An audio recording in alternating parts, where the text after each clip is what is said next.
സുഗതനെതിരെ ഇല്ലാത്ത കേസെടുത്ത് വീട്ടിൽ വന്ന തോക്ക് ചൂണ്ടി വെടിവെച്ച പ്രശ്നങ്ങളുണ്ടാക്കി അറസ്റ്റ് ചെയ്ത് അകത്തിട്ട് ഈ നഗരസഭയെ അങ്ങ് മറിച്ചു കളയാമെന്ന് വിചാരിച്ചു ചില കൂട്ടർ. അവരുടെ ഏറ്റവും വലിയ ലക്ഷ്യമായിരുന്നു BJPയെ ഇല്ലാതാക്കണം, മേയർ രാജേഷിനെ ആ സ്ഥാനത്ത് നിന്ന് ഇറക്കി വിടണം. അതെല്ലാം തന്നെ അസ്ഥാനത്തായിരിക്കുന്നു എന്നുള്ളതാണ് ഏറ്റവും പ്രധാനപ്പെട്ട കാര്യം. കൗൺസിലറായ സുഗതന് 6 മാസത്തെ അവധി അനുവദിച്ചിരിക്കുകയാണ് നഗരസഭ.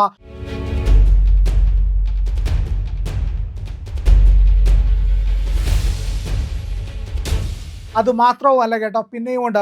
പൗണ്ട് കടവ് കൗൺസിലർ സുധീർ BJPക്കൊപ്പമാണ് നിന്നത്. സുഗതന് അനുകൂലമായി വോട്ട് ചെയ്തു.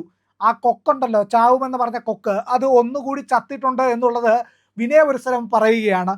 അതായത് ഈ കോർപ്പറേഷൻ അധികാരത്തിൽ വന്ന കാലം മുതൽ, അന്ന് മുതൽ തുടങ്ങിയതാണ് ഇവർക്ക് പ്രശ്നങ്ങൾ ഉണ്ടാക്കാനുള്ള അങ്ങേ അറ്റത്തെ തീവ്രവാദ ശ്രമം. ആ തീവ്ര ശ്രമങ്ങൾ ഒന്നും തന്നെ വിലപ്പോയില്ല എന്ന് മാത്രവുമല്ല, ഏതെല്ലാം തരത്തിൽ ഇതിനെ നശിപ്പിക്കാം, ഇല്ലെങ്കിൽ ഒരു നശീകരണ ബുദ്ധിയോടുകൂടി നീങ്ങാം എന്നു കരുതി അതെല്ലാം ഇല്ലാതാകാൻ പോകുന്നു എന്നുള്ളതാണ് ഏറ്റവും സുപ്രധാനമായ കാര്യം.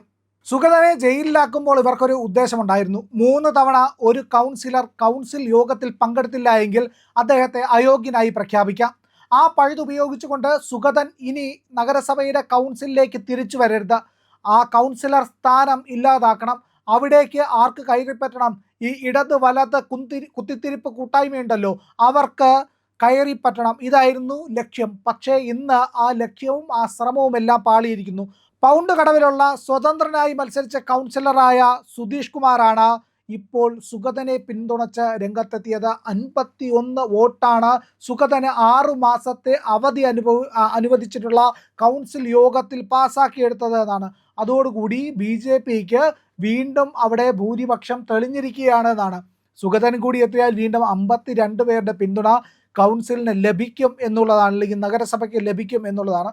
സുഗതനെ ഇല്ലായ്മ ചെയ്യാൻ വേണ്ടിയിട്ടുള്ള ശ്രമങ്ങൾ പോലും ജയിലിനകത്തും പുറത്തുമായി പല രീതിയിൽ നടന്നു എന്നുള്ളതാണ്. സുഗതൻ കൃത്യമായ ഒരു നെറിയുള്ള നാട്ടുകാർക്ക് പ്രിയങ്കരനായ പ്രവർത്തകനാണ്. അദ്ദേഹം ഒരു ശരിയായ രാഷ്ട്രീയക്കാരനാണ്, BJPക്കാരനാണ്. അത് കണ്ടിട്ട് സഹിക്കാത്തവരാണ് സുഗതനെതിരായിട്ട് പടയിറക്കിയത്. ആ പടയിറക്കിയതിൽ ഒന്നാമത് നിന്നത് നഗരസഭയ്ക്കകത്ത് ശബരിനാഥനാണെങ്കിൽ നഗരസഭയ്ക്ക് പുറത്ത് ശിവൻകുട്ടിയാണ്. ശിവൻകുട്ടിക്ക് തോന്നി ഒന്നുകൂടെ കൗൺസിലർ ആയാലോ, എന്തായാലും MLA ആയിട്ട് മത്സരിച്ച് തോറ്റു.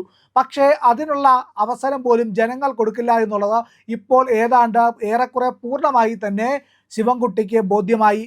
അതുമാത്രവുമല്ല, ഇനി ഒരു നിയമസഭാ തെരഞ്ഞെടുപ്പിന് ബാല്യമുണ്ടാകുമോ എന്നുള്ള ഒരു ഭയം കൂടി ശിവൻകുട്ടിയെ ഗ്രസിച്ചിരിക്കണം. അതുകൊണ്ടായിരിക്കും അധികാരത്തിൻ്റെ എന്തെങ്കിലും ഒന്ന് കിട്ടിയാൽ മതി, അതിന് കൗൺസിലായാലും വേണ്ടില്ല എന്ന് പറഞ്ഞിറങ്ങിയത്. ഏതായാലും ശിവൻകുട്ടിയുടെയും ഈ ശബരിനാഥിൻ്റെയും ഒക്കെ തന്നെ ഈ പ്രവർത്തനങ്ങളുണ്ടല്ലോ, ശബരിനാഥൻ, ശിവൻകുട്ടി, ശശി പ്രവർത്തനം, ആ ശശി പ്രവർത്തനമൊക്കെ ഇല്ലാതായിരിക്കുന്നു എന്നുള്ളതാണ്. അതുമാത്രവുമല്ല, VV രാജേഷ് ഒന്നുകൂടി വെന്നിക്കൊടിയുണ്ടല്ലോ അത് പാറിച്ച ഉയർത്തി കെട്ടിയിട്ടുണ്ട്. ആ പൊൻകൊടിയുണ്ടല്ലോ, ആ പൊൻകൊടിയാണ് നഗരസഭയ്ക്ക് തണലേകുന്നത്, അതാണ് ഈ നഗരത്തിന് വെളിച്ചമേകുന്നത്, അതാണ് ഈ പറയുന്ന മേയർ രാജേഷിനൊപ്പം നിൽക്കുന്ന ജനലക്ഷങ്ങളുടെ കരുത്ത് എന്നുള്ളതാണ്. അത് BJPയുടെ കരുത്ത് തന്നെയാണ്. നഗരസഭയ്ക്ക് ഒരു ലക്ഷ്യമുണ്ട്. ആ ലക്യം ആ നഗരത്തെ മാതൃകാപരമായി വികസിപ്പിക്കുക എന്നുള്ളതാണ്. അതിനു പിന്നാലെ അതിനുശേഷം കേരളത്തിലേക്ക് അധികാരത്തിലെത്തുന്ന BJP അതേ മാതൃകയോടുകൂടി പ്രകാരം അഹമ്മദാബാദ്, അതിനുശേഷം ഗുജറാത്ത്, ഡൽഹി നഗരസഭ, അതിനുശേഷം ഡൽഹി സർക്കാർ ഇപ്രകാരം അധികാരത്തിലേക്ക് വന്നു. അതുപോലെ തിരുവനന്തപുരം നഗരസഭയിൽ നിന്ന് സംസ്ഥാനത്തേക്ക് അധികാരത്തിലേക്ക് എത്തും, അതിൽ യാതൊരു സംശയവുമില്ല. ഏതായാലും സുഗതനെ അകത്താക്കി ഈ നഗരസഭയുടെ ഭരണം അട്ടിമറിച്ച് എല്ലാം അങ്ങ് നേടിക്കളയാമെന്ന ഈ കൂട്ടങ്ങളൊക്കെ വിചാരിച്ചത് ഒന്നും നടക്കാതെ പോയി എന്നുള്ളതാണ് ഏറ്റവും പ്രധാനപ്പെട്ട കാര്യം.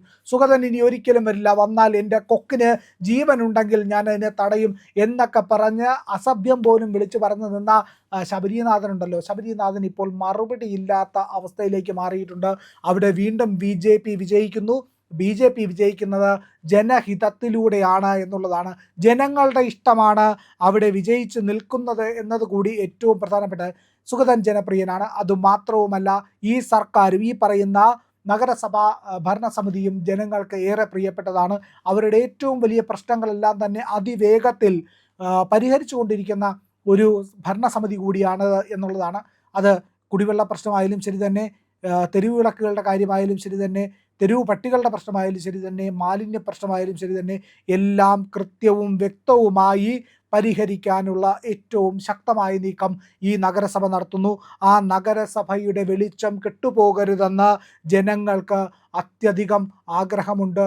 അവർക്ക് അതിൽ ഒരുപാട് പ്രതീക്ഷയുണ്ട്. ആ പ്രതീക്ഷയുടെയും പ്രാർത്ഥനയുടെയും വിജയമാണ് ഇന്ന് BJP വീണ്ടും തിരുവനന്തപുരം നഗരസഭയിൽ നേടിയത്. സുഗതന് 6 മാസത്തെ അവധി നൽകിയിരിക്കുന്നു. കൗൺസിൽ യോഗങ്ങളിൽ ഇനി പങ്കെടുത്തില്ലെങ്കിൽ കുഴപ്പമില്ല. എത്ര നാൾ ഇവർ ജയിലിലിടും? എത്ര നാൾ സതീശൻ്റെയും ഈ രമേശ് ചെന്നിത്തലയുടെയൊക്കെ പോലീസിനും ഭരണ സംവിധാനങ്ങൾക്കും അദ്ദേഹത്തെ ജയിലിനകത്താക്കാൻ കഴിയും? മിക്കവാറും എല്ലാ കേസുകളിലും അദ്ദേഹത്തിന് ജാമ്യം കിട്ടിയിരിക്കുന്നു എന്നുള്ളതാണ്. ആ കേസുകളിൽ ജാമ്യം കിട്ടിയ അദ്ദേഹത്തെ ഇനി എത്ര കാലം ഇവർക്ക് ഉള്ളിൽ തന്നെ വെച്ചുകൊണ്ടിരിക്കാൻ കഴിയും? അദ്ദേഹം ഒരു ജനപ്രതിനിധിയാണ് എന്നുള്ളതാണ്. അതുകൊണ്ട് തന്നെ ഇവിടുത്തെ നീതിന്യായ സംവിധാനം, കോടതികളൊക്കെ അതിൽ ഇടപെടാനുള്ള സാധ്യത വളരെ കുറവല്ല, വളരെ കൂടുതലാണ്. അതുകൊണ്ട് ജനഹിതത്തിന് വേണ്ടി പ്രവർത്തിക്കുന്ന ഒരു പൊതുപ്രവർത്തകന് വേണ്ട എല്ലാ പിന്തുണയും നീതിപീഠത്തിൽ നിന്ന് ലഭിക്കുമെന്നാണ് പ്രതീക്ഷ. അതുകൊണ്ട് തന്നെ സുഗതൻ അധികം വൈകാതെ തിരിച്ച് ജനമധ്യത്തിലേക്ക് വരും. ആ ജനമധ്യത്തിൽ നിന്നുള്ള ഒരു വരവുണ്ടല്ലോ, ആ വരവ് നിസാര വരവായിരിക്കില്ല. അവിടെ കൊക്കിനെയും കാക്കയും ഒക്കെ പിടിച്ചുകൊണ്ട് വെച്ചിരിക്കുന്ന ഈ ശാശി കൂട്ടമുണ്ടല്ലോ, അവരെല്ലാം തന്നെ പറന്ന് ഓടേണ്ട അവസ്ഥയിലേക്ക് കാര്യങ്ങൾ കൊണ്ടെത്തിക്കും. കാരണം ജനനായകന്മാർ വരുമ്പോൾ അവർ വലിയ തീക്ഷ്ണതയോടുകൂടി ജനപിന്തുണയോടുകൂടിയായിരിക്കും എത്തുന്നത്. ആ കരുത്ത് നിസ്സാരമായിരിക്കില്ല. ആ കരുത്തിന് മുന്നിൽ പിടിച്ചു നിൽക്കാൻ ഇവർക്ക് ഈ കമ്മിക്കൊങ്ങി കൂട്ടങ്ങൾക്കൊന്നും കഴിഞ്ഞെന്ന് വരില്ല. ചിതറിയോടുകയല്ലാതെ വേറെ മാർഗമുണ്ടാകില്ല. ഏതായാലും നഗരസഭയിൽ ഒന്നുകൂടി ആ ഇരുത്തം VV രാജേഷ് ഉറപ്പിച്ചിരിക്കുന്നു. ഇനി അത് തുടരും. ഈ 5 കൊല്ലവും അത് തുടരുക തന്നെ ചെയ്യും. യാതൊരു സംശയവും അക്കാര്യത്തിലുണ്ടാകില്ല. പ്രിയപ്പെട്ട പ്രേക്ഷകരെ, നിങ്ങൾ ഞങ്ങൾക്ക്, അതായത് ഇന്ത്യ ലൈവിനും C4Nനും ഒക്കെ നൽകുന്ന പിന്തുണയ്ക്ക് വളരെയധികം നന്ദി. നിങ്ങളുടെ പിന്തുണയാണ് ഞങ്ങളുടെ വളർച്ചയ്ക്ക് എപ്പോഴും സഹായകമാകുന്നത്. നിങ്ങളുടെ പിന്തുണയോടുകൂടിയാണ് ഞങ്ങൾക്ക് ശരിയായ വാർത്തകൾ ശരിയായ രീതിയിൽ നിങ്ങളിലേക്ക് എത്തിക്കാൻ കഴിയുന്നത്. അതുകൊണ്ട് തന്നെ ഇന്ത്യ ലൈവ് സബ്സ്ക്രൈബ് ചെയ്യുക. സബ്സ്ക്രൈബ് ചെയ്താൽ മാത്രം പോരാ, മറ്റുള്ളവരെ കൊണ്ട് സബ്സ്ക്രൈബ് ചെയ്യിക്കണം. അതോടൊപ്പം തന്നെ ഈ വീഡിയോകൾ നിങ്ങൾ ലൈക്ക് ചെയ്യണം, ഇത് ഷെയർ ചെയ്യണം, ഇതിൽ കമൻറ്റ്, നിങ്ങളുടെ അഭിപ്രായങ്ങൾ കമൻറ്റായി രേഖപ്പെടുത്തണം. അതുമാത്രവുമല്ല, കമൻറ്റായി രേഖപ്പെടുത്തുമ്പോൾ നിങ്ങൾക്ക് പുതിയ പുതിയ വാർത്തകൾ പങ്കിടാനുണ്ടാവും. അവയൊക്കെ കുറിച്ചും ഈ കമൻറ്റുകളിൽ നിങ്ങൾക്ക് രേഖപ്പെടുത്താം. ഇന്ത്യ ലൈവ് ഉറപ്പായും സബ്സ്ക്രൈബ് ചെയ്യണം. അതോടൊപ്പം തന്നെ C4Nനും സബ്സ്ക്രൈബ് ചെയ്യുക. ഇന്ത്യ ലൈവിനോടും C4Nനോടും ഒപ്പം യാത്ര ചെയ്യുക. വ്യത്യസ്തമായ മറ്റാരും പറയാത്ത വാർത്തകൾ ഈ ചാനലുകളിലൂടെ, ഇന്ത്യ ലൈവിലൂടെ, C4Nലൂടെ നിങ്ങൾക്ക് ലഭിക്കും. അതുകൊണ്ട് തന്നെ stay tuned. India live, C4N പിന്തുണയ്ക്കുക, സഹായിക്കുക.